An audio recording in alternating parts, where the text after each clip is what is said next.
Hey guys, okay, so I just wanted to jump on real quick because a lot of y'all haven't seen my face in a while.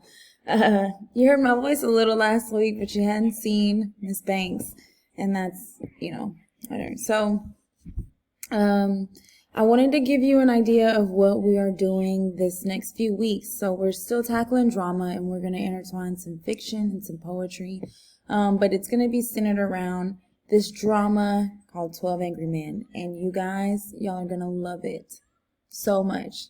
And I wish that y'all could all be in the classroom with me as we read this, because I just genuinely want to see what y'all think about the piece as we learn.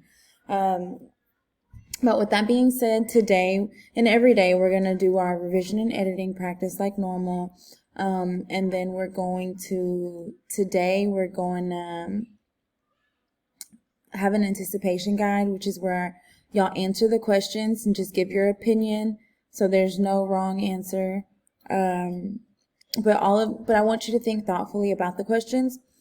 All of these questions are questions that will come up as we read 12 Angry Men, and they'll either come up into class discussions or they'll come up to yourself, while you're reading, and they'll definitely come into question.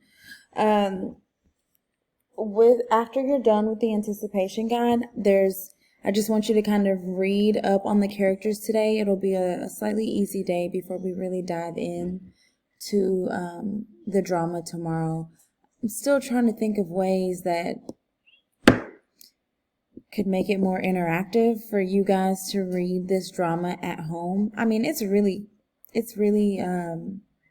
interesting. So it's not like it's, it's a boring piece, but yet and still it's more fun when you have other people to read it with you. If you guys come up with any ideas on how we can make this more fun and engaging for you, I am all ears. Well, kind of tiny ears, but you get the idea. As always, if you need anything, I'm here for you. But you gotta let me know. All right. Hope you guys are all safe and well. I love you all. Peace.